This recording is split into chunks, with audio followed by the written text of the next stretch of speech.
Good morning, students. Today we are going to take the second class of second paper short stories. Yesterday in the class we discussed about the differences between short story and novel. Again, for your understanding, let me brief you a little. Short story is a story which is, as the title implies, it's short. It has a plot, and plot includes a beginning, a middle and an end. It has characters, and the length of the short story is small, maybe 3 or 4 pages. When we talk about novel, the novel characteristics is just the opposite of short story. Novel does have a plot, novel has characters, plot may be manifold. We can have one plot, we can have subplots, we can have different characters, and definitely we have a beginning, a middle and an end. Yesterday, after stating the differences between short story and novel, we started with the introduction of the first short story that is prescribed in your syllabus, the Luncheon. For your understanding, I gave you the introduction of the writer and William Somerset Maugham and what the story is about. Today again, we will come to the story, the Luncheon. For students of second year, let me tell you, when we begin with the first story, the Luncheon, as the title suggests, is a light snack. If you go by the dictionary meaning of luncheon, luncheon is a light snack. But when it comes to the story, we come to know that actually it's not a light snack. It is something which is an elaborate meal extended over a few hours. So when we talk about the title of the story, the Luncheon, the title is very ironical.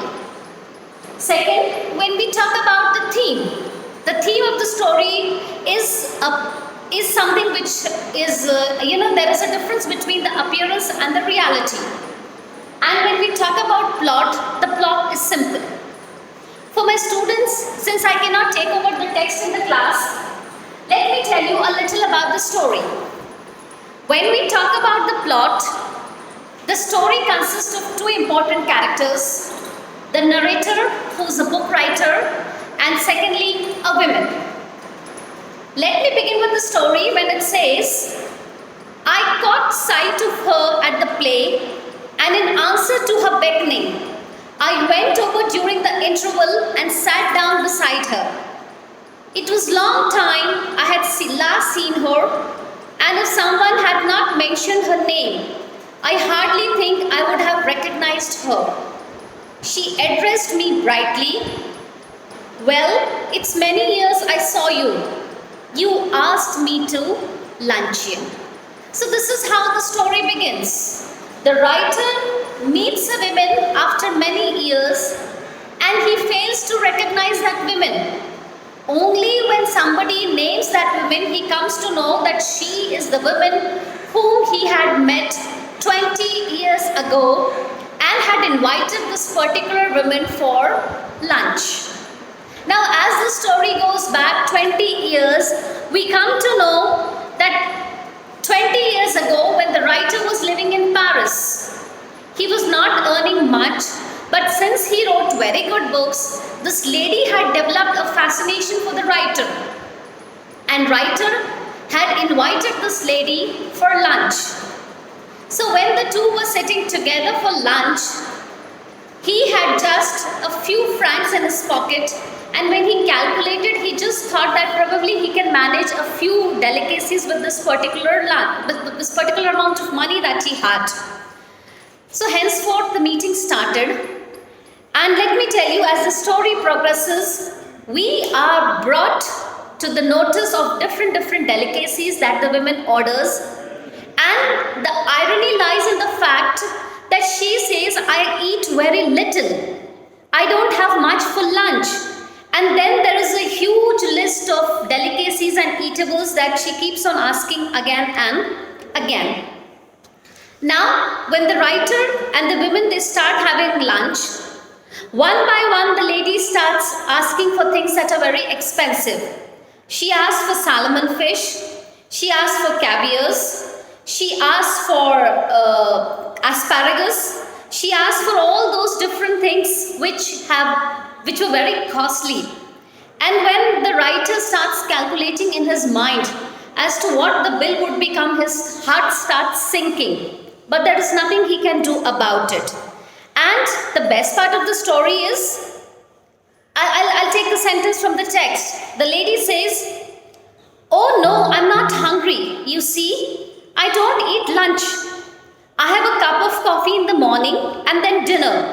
But I never eat more than one thing for lunch. I was speaking for you."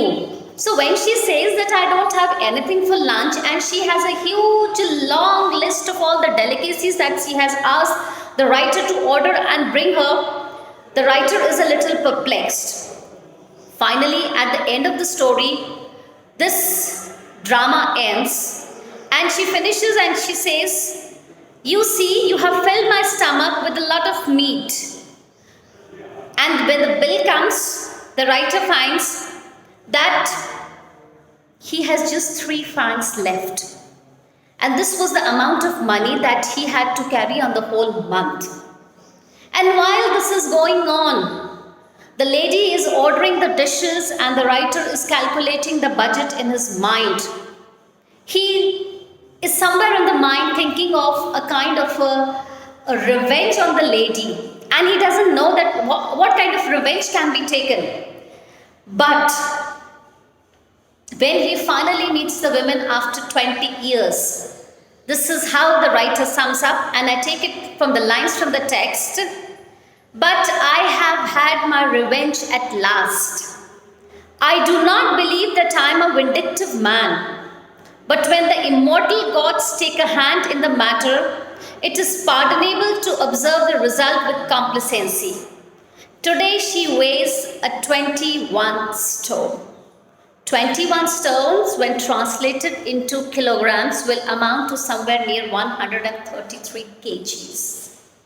So this is how the story ends, that what began as a mere acquaintance resulted into a lunch, and what happens in the lunch is the most interesting part of the story, because the woman keeps on saying, "I don't have much, I don't eat much, and I don't relish this," but she keeps on ordering and ordering. And the expressions that come on the writer's face while having to let her eat all these things, and the kind of vengeance that the writer wanted to achieve is finally in the end of the story, when he sees this woman who has grown very, very fat. So this is how the story ends, the luncheon. The luncheon is supposed to be a mere light snack, but it appears to be a grand, elaborate, you can say a whole lunch taken by the lady. So students, all of you can read the text at home.